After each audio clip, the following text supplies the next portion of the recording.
오늘도 주의 전에 올라오신 여러분을 주님의 이름으로 환영하고 축복을 드립니다. 오늘 특별히 새 가족으로 우리 교회에 올라오신 모든 분들에게 하나님의 은혜와 평강이 가득 찰 수 있기를 간절히 소망합니다. 예수님만이 소망이 되고 여러분에게 기쁨이 될 수 있기를 간절히 소망합니다. 한 여인이 낮 12시에 우물가에 물을 기르러 왔습니다. 그 시간은 사막 지역에서 너무나 뜨거운 시간이기 때문에 사람들이 절대 그 시간에는 우물물을 기르러 나오지 않습니다. 그런데 이 한 여인이 그 시간에 우물물을 기르러 왔다라는 것은 무엇을 의미하는 것입니까? 그 여인은 사람을 만나는 것을 싫어했습니다. 사람들과 함께하는 것을 싫어했습니다. 그 여인의 인생은 철저히 고립된 인생이었습니다. 어찌 보면 우리가 살아가는 이 삶의 자리를 돌아보면 우리 또한 참 외로운 사람들이다라는 것을 부인하기 어렵습니다. 한 아파트에 살면서도 옆집에 누가 사는가, 아니 도리어 그를 외면하고 사는 것을 당연한 것처럼 여기면서 우리는 삶을 살고 있습니다. 한 번은 제가 엘리베이터를 타는데 꼬마아이가 있습니다. 아이 안녕 이라고 말했더니 획 고개를 돌립니다. 절 이상한 사람 취급하는 겁니다. 지금 그렇게 살아가는 시대입니다. 참 씁쓸한 마음이 들었습니다. 요즘 TV 프로그램을 보면 혼자 사는 것을 굉장히 미화시키는 프로그램들이 많이 있습니다. 혼자 살면 행복하다, 나 혼자 살고 있어, 나 외롭지 않아 라고 말하는 프로들이 많이 방영되고 있습니다. 그런데 보게 되면 그 프로그램을 보면은 저도 몇 번 봤는데요, 낮에 동안에 사람들을 무수히 만납니다. 그리고 밤에 홀로 돌아와서 외로운 그 심정을 토로하는 모습들을 많이 보았습니다. 제가 그것을 보면서 느끼는 것이 참 사람은 외로운 존재구나 하는 것입니다. 이런 프로그램이 많이 생긴다라는 것은 인간은 외로운 존재다라는 것을 증명하는 것들이지요. 어쩌면 우리 인생은 외로운 인생입니다. 외로운 것을 당연한 것으로 여기면서 그것에 위로를 받으면서 살아가는, 때로는 그 외로움을 달리기 위해서 반려견을 키우면서 살아가는 존재가 바로 우리들이다라는 생각이 듭니다. 오늘 성경에 등장하는 이 사마리아 여인은 참으로 외로운 여인이었고 참으로 고립된 여인이었습니다. 홀로 살아갈 수밖에 없는 존재였습니다. 그리고 이 여인에게는 상처난 마음이 있었습니다. 그런데 생각해 보면 우리 사람들도 상처를 안고 살아갑니다. 문제를 늘 끌어안고 자기 상처를 치유하지 못한 채 그 상처를 가지고 전전긍긍하며 살아가는 것이 우리의 모습이다라는 사실입니다. 이렇게 상처를 품고 살아가는 사람들에게는 이웃에 대한 믿음이, 신뢰가 가지 않습니다. 그러니까 이웃 사람들이 나에게 무슨 말을 하면 그 말에 의문부호를 갖게 됩니다. 당신은 이런 일을 했으면 좋겠습니다 라고 말을 하면, 왜 나에게 그런 말을 해? 아니 내가 뭐라고, 당신 나를 알아? 라는 식으로 의문부호를 갖는 것이 우리 요즘에 상처난 사람들이 갖고 있는 특징이다라고 할 수가 있습니다. 오늘 본문에 등장하는 우물가의 여인, 사마리아 여인의 모습을 보십시오. 예수님께서 그녀에게 다가가셔서 나에게 물 좀 달라라고 말합니다. 물을 주면 되지 않습니까? 한데 그녀는 상처난 영혼이 그 가운데 있기 때문에 의문부호를 갖습니다. 뭐라고 말합니까? 당신은 유대인이면서 어찌 사마리아인 이 여인에게 물을 달라 하느냐? 라고 물음표를 답니다. 이 여인이 이렇게 말한 데는 이유가 있습니다. 당시에 유대인과 사마리아 사이는 매우 좋지 않았습니다. 서로 굉장히 좋지 않은 경멸의 대상이 서로의 대상의 모습이었습니다. 왜 그런가 하면 원래 사마리아 사람들은 유대인이었는데 그 사마리아 지역에 있는 지역 특성상 외국 사람들과 함께 기거하다 보니까 혼혈인들이 많아졌습니다. 그래서 사마리아인이라고 말하면 이방 사람들과 섞인 사람들이다라는 마음을 갖고 있었기 때문에, 그들은 혼혈이기 때문에 순수 유대인이 아니다라고 여겨서 그들을 유대인들은 경멸을 했습니다. 당시 유대인들은 사마리아 놈들의 빵을 먹는 자는 돼지의 살코기를 먹는 것과 똑같다라고 생각했습니다. 당시에 유대인들에게 있어서 돼지고기는 부정한 음식이었습니다. 절대로 먹어서는 안 될 음식이었습니다. 그만큼 부정한 사람들이 사마리아 사람들이다. 사마리아 사람들의 입장에서 보게 되면 얼마나 그들이 마음속에 상처가 있겠습니까? 이 여인도 사마리아 여인이었기 때문에 마음속에 상처난 영혼이었습니다. 그 상처난 마음이 예수님이 그녀에게 물 좀 달라 했을 때에 불쑥 밖으로 튀어나오게 된 것입니다. 이 여인은 지금 예수님께 뭐라고 말하는 것입니까? 나 혼자 있게 냅둬요. 나 혼자 있게 냅두세요. 여러분, 혹시 여러분의 삶을 살면서 나 홀로 내버려 두십시오 라고 말하고 있는 사마리아 여인의 모습이 여러분 가운데 없습니까? 홀로 사는 것이 괜찮아 라고 여기면서 살아가는 그런 분들이 있습니까? 예수님은 여인에게 물을 좀 달라 합니다. 이때 여인은 당신은 유대인인데 어째서 나에게 물을 달라 하느냐라고 말합니다. 그때 예수님께서 그 여인에게 말씀하신 것이 걸작입니다. 우리 10절 말씀을 함께 보기를 원하는데요, 우리 10절 말씀을 함께 읽겠습니다. 시작. 하나님의 선물과 또 내게 물 좀 달라 하는 이가 누구인 줄 알았더라면 내가 그에게 구하였을 것이요 그가 생수를 내게 주었으리라. 아멘. 여러분, 이 말씀은 무슨 말입니까? 야, 내가 너를 보니까 너 지금 많이 목이 마르고 있구나. 내가 누군지를 알았다면 너는 우물에서 물을 찾는 것이 아니라 나에게서 생수의 물을 찾게 될 텐데 나에게 물을 달라고 해야 되는데 라고 말씀하시는 것입니다. 예수님은 이 여인을 진단하기를 목마른 여인이라고 말하고 있는 것입니다. 왜 이런 말을 하고 있는가? 예수님께서는 이 여인이 너무나도 목마른 인생인 것을 너무나도 잘 알고 있었기 때문에 그렇습니다.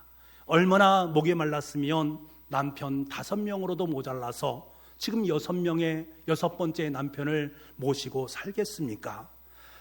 예수님은 이러한 모든 사실을 잘 알고 있었습니다. 여러분, 목마른 사람의 특징이 무엇인지 아십니까? 한 곳에 머물러 있지를 못합니다. 그래서 애인을 바꾸기도 하고요, 직업을 바꾸고 직장을 바꾸고 종교를 바꿉니다. 그래서 문제가 해결되기를 원합니다만 그렇다고 문제가 해결됩니까? 해결되지 않습니다. 바꿔도 만족할 수 없는 인생이 바로 나 자신인 것을 알게 되는 것입니다. 그러다 보니까 그 인생의 방황으로 얼룩지게 되고 끝없는 목마름과 다른 목마름으로 살아갈 수밖에 없는 인생이 되는 것들입니다. 여러분, 우리 시대의 비운의 여인 하면 영국의 다이애나 비라고 할 수가 있습니다. 이 다이애나 비란 여인은 스펜서 백작의 셋째 딸로 태어났습니다. 심리학자에 따르면 그녀가 6살 때에 그의 엄마가 그를 떠났습니다. 더 부유한 사람, 사업가를 따라서 떠났습니다. 그러니까 어렸을 때부터 그녀 마음속에는 분노의 마음과 상처가 있었습니다. 이 다이애나가 어렸을 때부터 그러한 상처를 받고 나니까 그의 인생 자체가 목마른 인생이 되었습니다.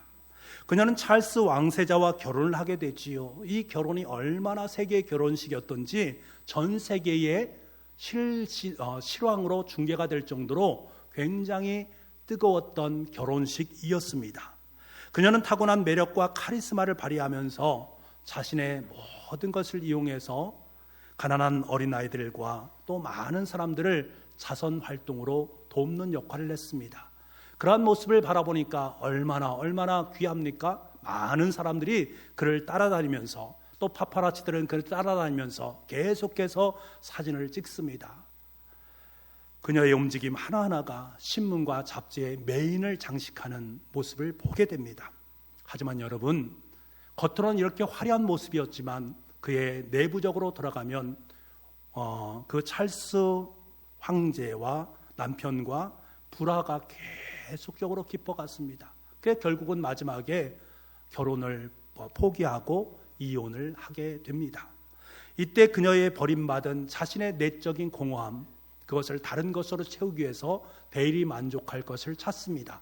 그녀가 찾은 것은 어떤 것이냐면 그녀는 머리 손질에만 $5,400를 썼고 몸매 관리와 의상 구입에 연간 $87만 사용했다고 합니다.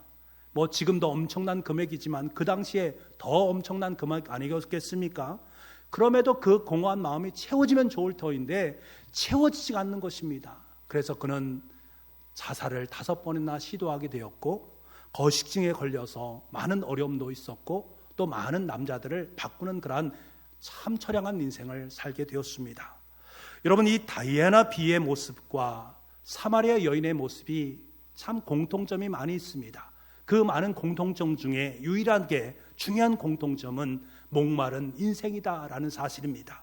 우린 다이애나 비의 그 모습을 잘 알고 있습니다. 그 종말이 어떠한가, 저 종말의 비극을 우리는 잘 알고 있습니다. 하지만 오늘 본문에 등장하고 있는 이 사마리아 여인의 종말을 보십시오. 그 여인은 비극으로 끝난 것이 아닙니다. 해피엔딩으로 끝나고 있는 모습을 보게 됩니다. 다이애나 비와 이 사마리아 여인은 동일하게 목마른 여인의 모습이었는데 그 종말을 보게 되면 사뭇 다르다라는 거예요. 그 차이가 어디에 있는가? 목마른 인생의 해답을 찾는가 찾지 못하는가에 있다라는 사실입니다. 여러분, 지금까지 여러분께 살아온 삶의 인생을 한번 들여다보시기 바랍니다. 우리의 삶 속에도 이 사마리아 여인의 모습, 이 다이애나 비의 여인의 모습 담겨져 있음을 부인하지 않을 수 없습니다. 우리가 아무리 잘 먹고 잘 입고 잘 산다 해도 여전히 내 마음 한구석에는 텅 빈 구석이 있습니다. 때로는 외로운 마음이 우리 삶 속에 있는 것을 경험하게 됩니다. 이 공간이 바로 외로움의 공간입니다. 이 공간이 무엇인가 채워지면 참 좋을 터인데 채워도 그 공간이 채워지지 않는 것을 경험하게 됩니다. 이 공간을 채우기 위해서 돈으로 그 공간을 채우고 명예와 권력으로 채워가기도 합니다. 하지만 채우면 채울수록 더욱더 커져가는 것이 외로움의 공간임을 우리는 부인할 수가 없습니다. 그래서 끊임없이 그 목마름을 채우기 위해서 더 많은 돈을 쌓고 더 많은 돈을 벌기 위해서 때로는 부정적인 축제를 벌이기도 합니다. 때로는 더 높은 권자의 자리에 올라가서 이 자신의 목마름을 채웁니다. 그래서 어느 정도 올라갔을 때 자 이제 됐다라고 여김인데 그 여김이 옳은 여김입니까? 어느 시점이 되어지면 또다시 무엇인가를 찾아 떠날 수밖에 없는 우리의 모습을 보게 됩니다. 더 높은 자리에 올라가기 위해서 수단과 방법을 가리지 않는 못난 내 인생을 만나게 되는 것입니다. 왜 그런 것일까? 왜 그런 것일까? 우리의 삶의 자리 속에 목마름이 있기 때문에 그렇습니다. 채워지지 않는 그 목마름, 그 외로움, 그 상처가 우리의 삶 속에 있기 때문에 그렇습니다. 그래서 마지막에 남겨진 것은 상처난 영혼입니다. 그 상처난 영혼을 붙들고 우리 이 땅의 삶을 전전긍긍하면서 하루하루를 살아가게 되어집니다. 그렇다면 우리는 질문을 할 수밖에 없지 않겠습니까?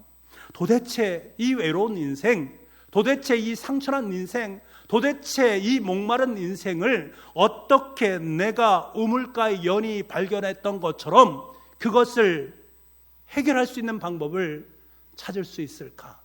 그 해결할 방법이 무엇일까? 우리의 삶 속에 그것이 중요한 것 아니겠습니까? 그런데 이 사마리아 여인은 그 해결을 어디로부터 찾았습니까? 예수 그리스도를 만남으로부터 그 해결을 얻게 되어집니다. 예수를 만난 순간에 이 여인의 삶의 자리는 완전하게 변화됩니다. 어떻게 변화되는가? 사람을 피해서 낮 12시 뜨거운 그 시간에 우물가에 오지 않았습니까? 그런 그가 그 물동이를 뒤로 하고 마을로 달려갑니다. 사람들을 만납니다. 그들에게 예수님을 전하는 그녀의 모습을 보게 됩니다. 홀로 사는 인생이 아니라, 외로운 인생이 아니라 이제 더불어 살아가는 인생으로 변하고 있는 그녀의 모습을 보게 됩니다. 이제 자신의 상처를 넘어서서 자신의 이웃을 위해서 예수님을 전하는 사람으로 변화되게 됩니다. 예수님을 말미암아 그녀의 인생 속에 목마름이 있었는데 그 목마름을 생명수로 채워주시는 예수 그리스도, 그로 말미암아 그녀의 삶은 기쁨과 감사로 물들이게 되어집니다.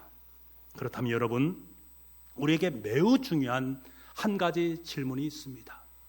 그녀의 삶을, 외로웠던 그녀, 상처난 그녀, 목마른 그녀를 만남으로 말미암아 그녀를 변화시켰던 예수 그리스도, 예수님, 도대체 그분이 누구냐 하는 것입니다. 우리의 인생 또한 그러한 외로움이 있을 때, 상처난 마음이 있을 때, 목마름이 있을 때 내 삶의 자리를 변화시켜주고 나에게 기쁨과 행복만을 안겨줄 수 있는 그분, 예수님인데 그분이 도대체 어떤 분이시냐라는 것입니다. 여러분, 우선 예수님은 이 여인의 모든 것을 잘 알고 있었습니다. 그녀의 상처난 마음도 알고 있었고, 목마른 마음도 알 수 있었고, 외로움도 너무나 잘 알고 있었습니다. 안다라는 것은 그냥 아는 것으로 끝나는 것이 아니라 그것을 치유해 주는 것을 의미합니다. 안다. 그래서 내가 너를 치유해 주기를 원한다. 너를 새롭게 해주기를 원한다. 너를 변화시키기를 원한다. 그 말이 그 속에 담겨져 있습니다. 예수님이 이 여인과 대화를 나누는 중에 갑자기 흐름을 끊고서는 예수님께서 그녀에게 질문합니다. 내 남편을 불러오라 라고 말합니다. 이때 여인은 몹시 당황하면서 저에게는 남편이 없습니다 라고 말합니다. 그때 예수님 말합니다. 너에게 남편 5이 있었고 지금 있는 사람도 내 남편이 아니니 내 말이 맞다라고 말씀하십니다. 지금까지 네가 5명의 남편과 살았는데 그 남편도 진짜 남편이 아니고 지금 살고 있는 그 6번째 남편도 남편이 아니다 라고 말합니다. 어떻게 예수님이 그것을 알았을까? 인간으로서 예수님이 그것을 알 수 있을까? 아닙니다. 인간 이상의 의미가 그 속에 담겨져 있는 것입니다. 그래서 성경에서 보게 되면 예수님을 메시아, 구원자, 곧 하나님, 그리고 하나님의 아들이라고 지칭하는 것을 보게 됩니다. 다시 말하면 신적인 존재가 바로 예수님이다라는 것입니다. 이 여인의 모든 것을 아시는 예수님께서는 그녀를 찾아오신 것입니다.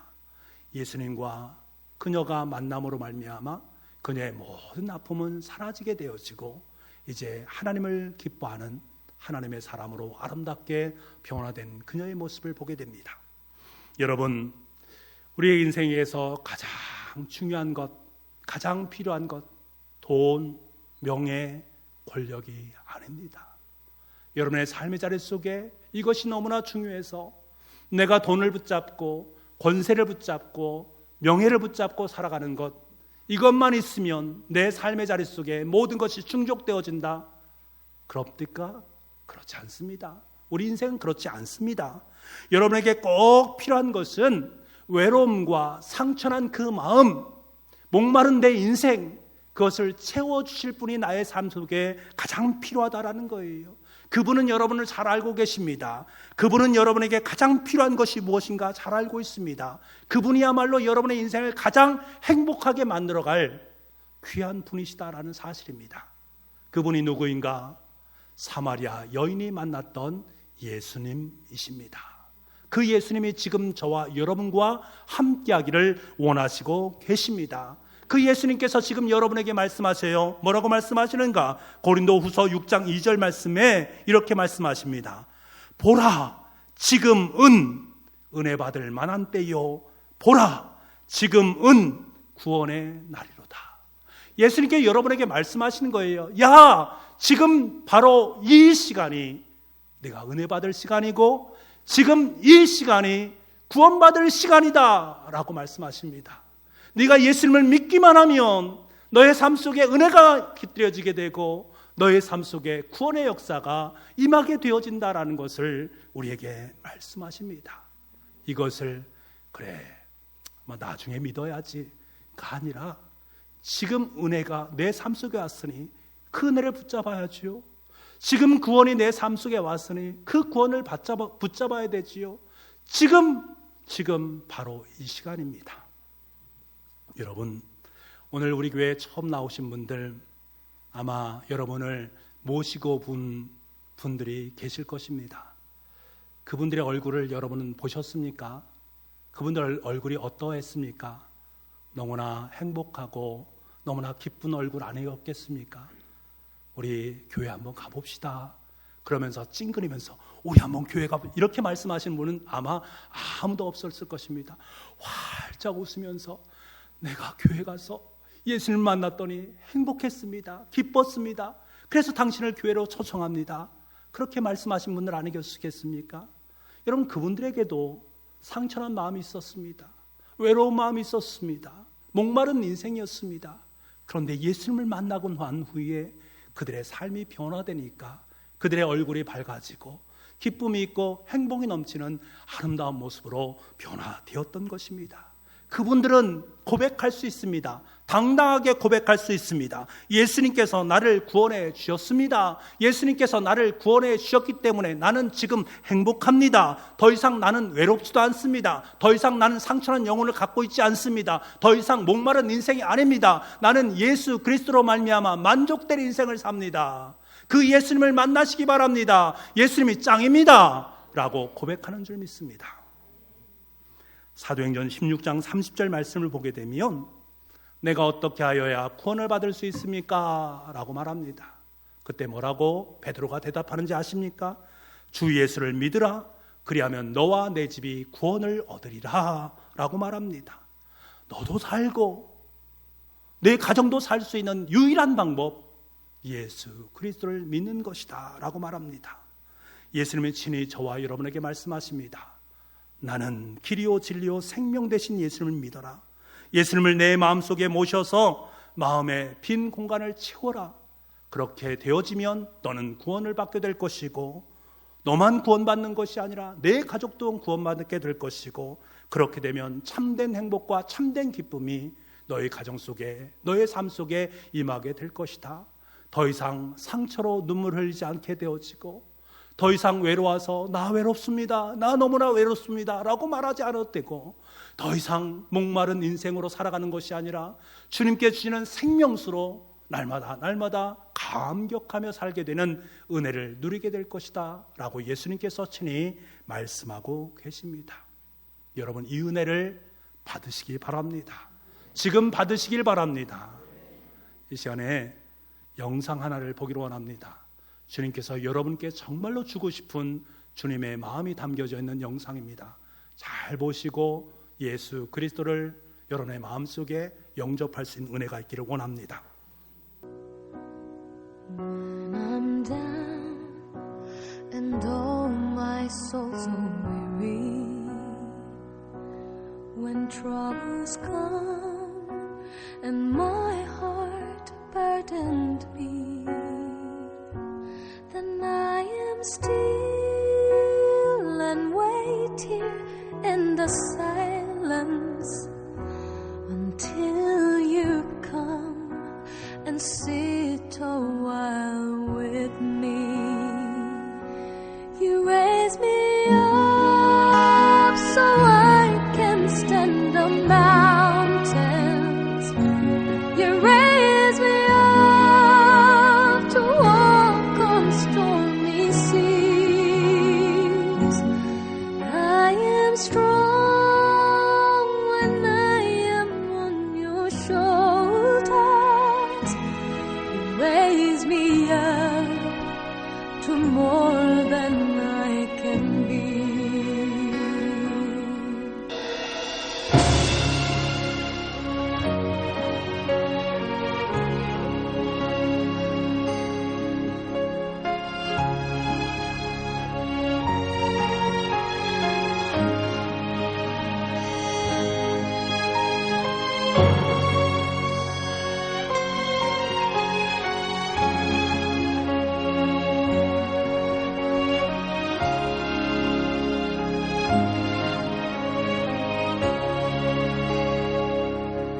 You raise me up so I can stand the mountains.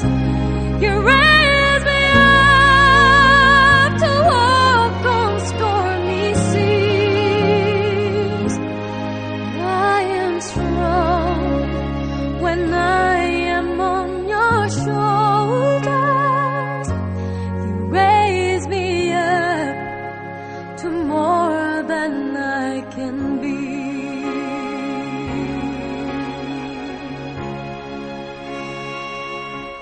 You raise me up so I can stand the mountains. You raise me up to walk on stormy seas. I am strong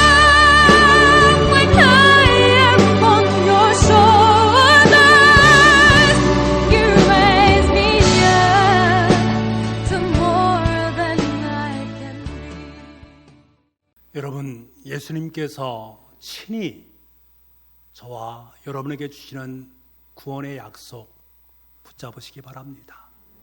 그 구원으로 말미암아 하나님이 주시는 행복, 기쁨을 누리며 살아갈 수 있기를 원합니다. 여러분의 상처난 영혼, 목마른 영혼, 외로운 내 모든 것 주님께서는 다 씻어주시고 저와 여러분을 가장 아름다운 길로 인도해 줄 줄 믿습니다. 이것을 믿음으로 고백하기를 원하시고 또 예수님을 영접하기를 원하시는 분은 우리 마음에 손을 얹고 고백하시기 바랍니다. 제가 여러분께 기도 드릴 때 같이 따라해 주시면 되겠습니다. 저를 따라해 주시면 되겠습니다. 하나님 아버지, 나는 하나님을 믿습니다. 나는 하나님의 아들 예수 그리스도를 믿습니다.